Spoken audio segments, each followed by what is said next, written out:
สบายดีทุกท่านขอนำทุกท่านเข้าสู่รายการ AF Weekly Update ซึ่ง EP นี้แม่นพวกเราดำเนินรายการมาฮอด EP ที่12แล้วพบกับข้าพเจ้าตัวบีปัญญาสิทธิ์แก้วดวงศิลป์ Senior Marketing Officer รับหน้าที่ดำเนินรายการในมื้อนี้เช่นเคยเนาะเฮาอยู่กับพี่พล HR Director สบายดีพี่พล สวัสดีครับทุกท่านครับสำหรับมื้อนี้เฮามีหยังมาแชร์พี่ก็เหมือนเดิมนะครับเจอพี่พลก็ต้องมีเรื่องราวดีๆเกี่ยวกับการทำงานพวกเรามาแชร์กันนะครับครั้งที่แล้วจำได้ไหมเราพูดเรื่องอะไรกันไปตัวพี่ EP ที่ผ่านมาหลายเยอะหลายรายการนะครับ Adaptability แล้วปีนี้เป็นปีแห่ง Adapt จริงๆเห็นไหมเดินขึ้นตึกตั้งแต่มาทำงานตอนเช้าเปิดประตูเข้ามาเจออะไรครับเจอ extend อะไร extend เกี่ยวกับ adapt adapt นะครับเข้าลิฟต์เจอเข้าลิฟต์ไปก็เจอไปที่ไหนอีกเจออีกห้องน้ำadapt จะตามเราไปทุกคนทุกแห่งฝันนี่หลับฝันถึง adapt หรือยังฝันแล้วแสดงว่าเป็นไปตามวัตถุประสงค์ของเราแล้วเพราะเราต้องการให้ adapt เนี่ยฝังอยู่ในความรับรู้ของพวกเราทุกคนนะครับว่าปีนี้เป็นปีแห่ง adapt AF พนักงาน AF ทุกคนเราต้องลุกขึ้นมาปรับเปลี่ยนตัวเองเพื่อพัฒนาตัวเอง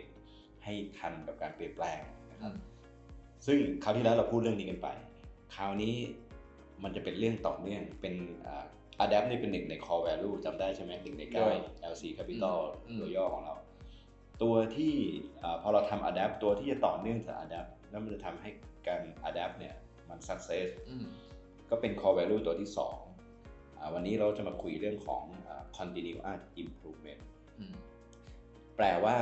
เป็นการพัฒนาอย่างต่อเนื่อง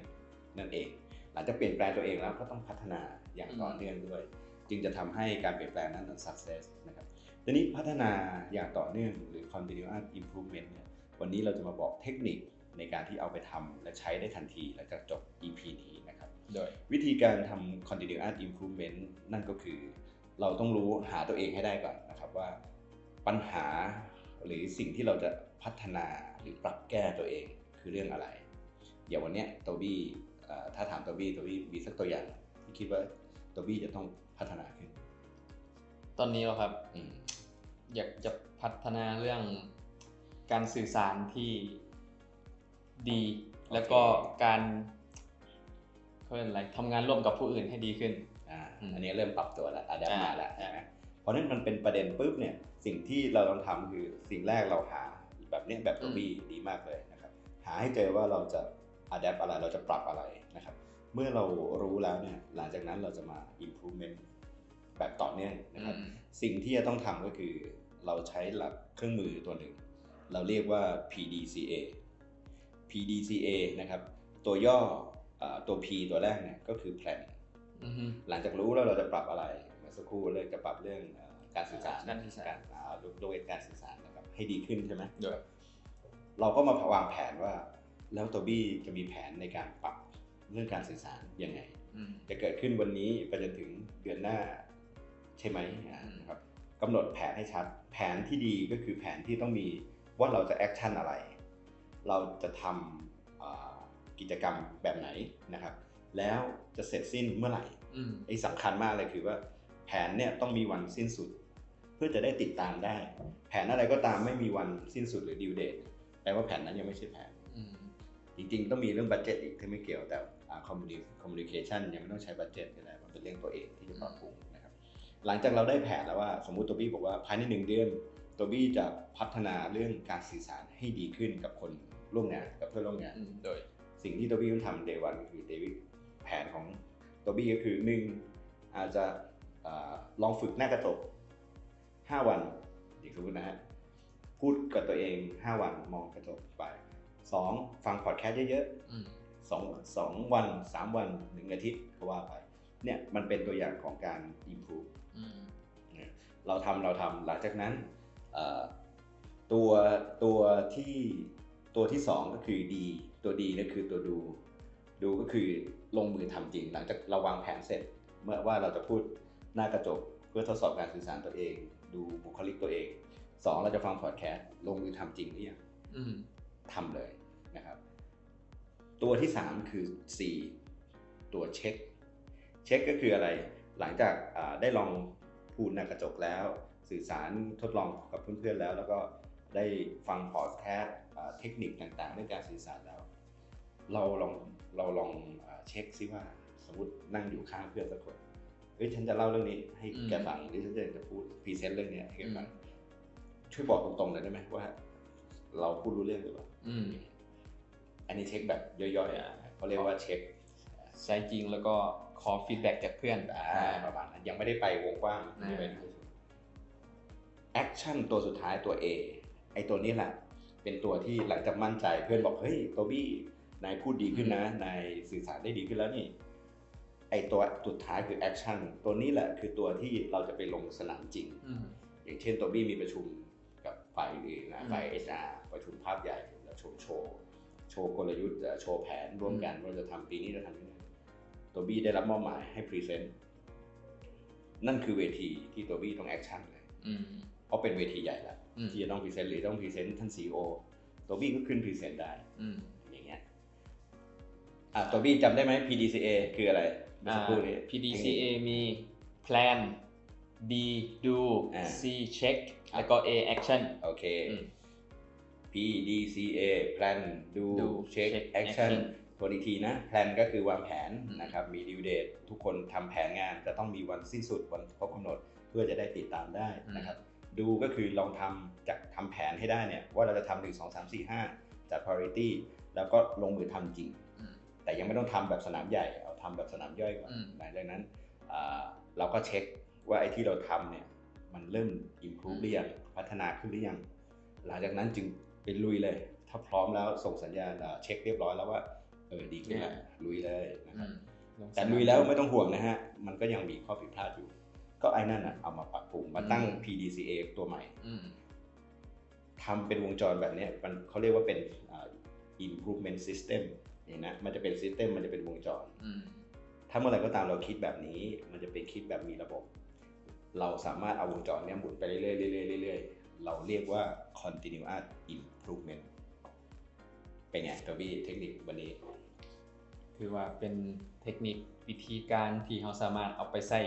ได้จริงและก็เป็นวิธีง่ายๆแค่4ขั้นตอนแต่ตามที่น้องเห็นเนาะประเด็นหลักๆเหมือนเขาต้องรู้ก่อนว่าเขาอยากจะพัฒนาตัวเองเรื่องไหนและเรื่องนั้นโอเคfollow up ตามเทคนิคของพี่พลได้เลยPDCA นะครับสำหรับวันนี้นะครับ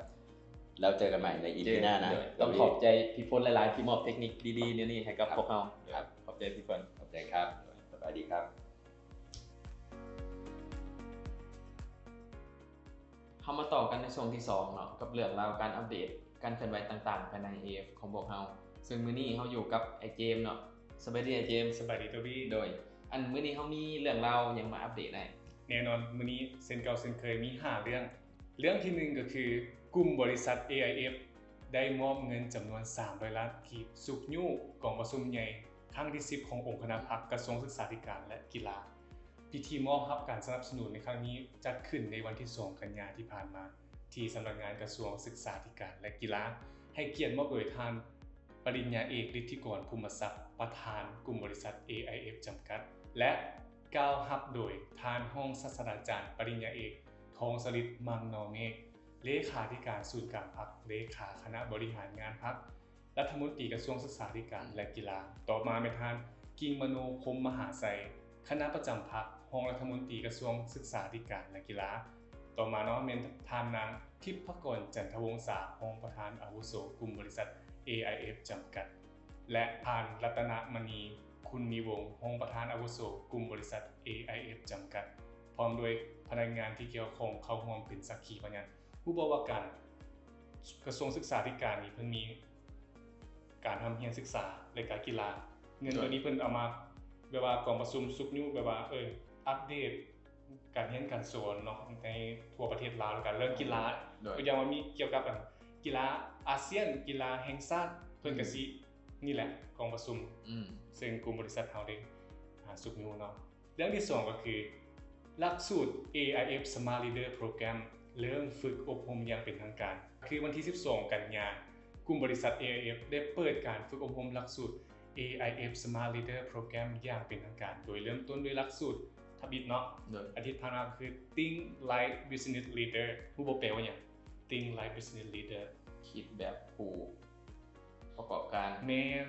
เนาะคิดแบบผู้นำและผู้ประกอบการโดยหัวข้อนี้บรรยายให้ความรู้โดย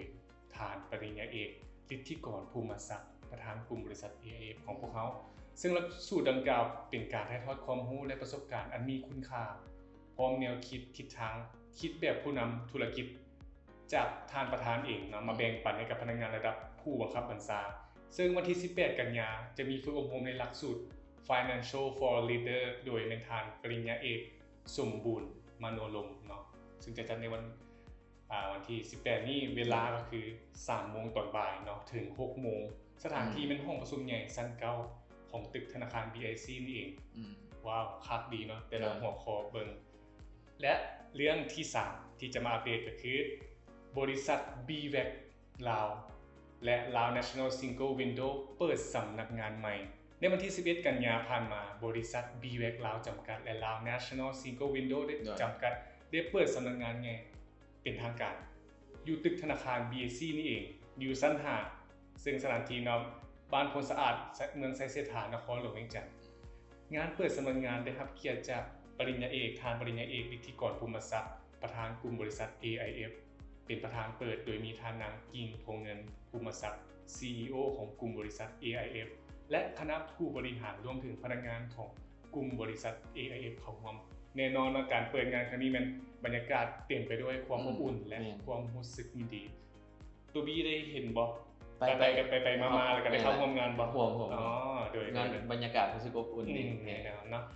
พร้อมการกล่าวคำเห็นจากประธานกลุ่มบริษัท AIF และจาก CEO ของบริษัท BVAC ลาวจำกัดนอกจากนี้ยังมีพิธีการตัดริบบิ้นอย่างเป็นทางการเพื่อสื่อให้เห็นถึงสัญลักษณ์บาท9ใหม่และต่อยอดความสำเร็จและแสดงให้เห็นถึงการร่วมมือที่มั่นคงนอกจากนี้เนาะยังมีการถ่ายรูปร่วมกันเพื่อเป็นที่ระลึกและเป็นกำลังใจในการเฮ็ดเวียกของพนักงานอีกด้วยนั่นคือข่าวดีอัปเดตกันยินดีเนาะกับบริษัท BVAC ลาวจำกัดใน Lao National Single Window และเรื่องที่4ที่จะมาอัปเดตก็คือกิจกรรมออกกำลังกายเพื่อสุขภาพที่ดีของพนักงานประจำเดือนกันยาในวันที่11กันยาที่ผ่านมานี้ตัวบีได้เข้าร่วมบอกงานเตะบาสเฮาบ่ได้เตะบาสเทื่อซึ่งวันที่11กันยาผ่านมาบริษัทได้จัดกิจกรรมบาสเตะเพื่อกระชับมิตรพนักงานแต่ละแผนกและ BU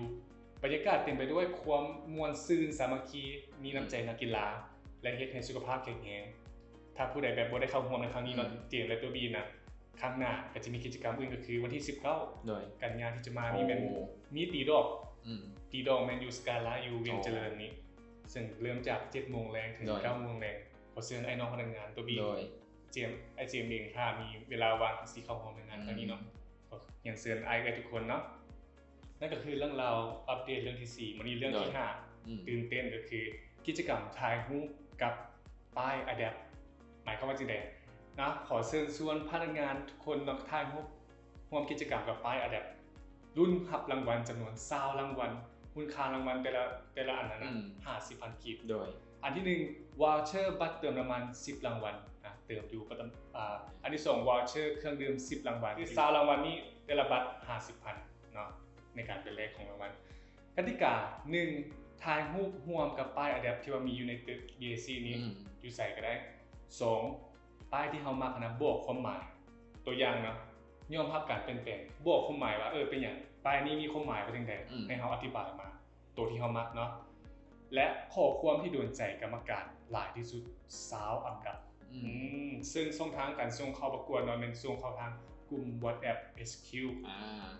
แล้วเริ่มจากเมื่อใดก็คือเริ่มจากมื้อนี้เลยจนฮอดท้ายเดือนก็คือวันที่30เดือน9แล้วตัวบีมีป้ายอย่างที่มักบ่มีในใจแล้วมีในใจแล้วแสดงว่าคันว่ามามันเดี๋ยวคนจะ copy ไปนะฉะนั้นต้องมี2คนเราต้องติดในซาวอันดับแน่นอนโอเคได้เจอกันจบไปแล้วเนาะสำหรับ EP นี้ต้องขอบใจพี่พลและไอเจมหลายๆที่มาแบ่งปันข้อมูลดีๆให้กับพวกเราเนาะสำหรับ EP หน้าจะมีเทคนิคหรือว่าข้อมูลข่าวสารการเคลื่อนไหวต่างๆนั่นอย่าลืมติดตามกันเด้อและสุดท้ายนี้ขอฝากทุกคน กดไลค์กดแชร์กดติดตามกดกระดิ่งเนาะเพื่อเป็นกำลังใจให้พวกเราในช่อง YouTube Channel สำหรับมื้อนี้ขอกล่าวคำว่าสบายดี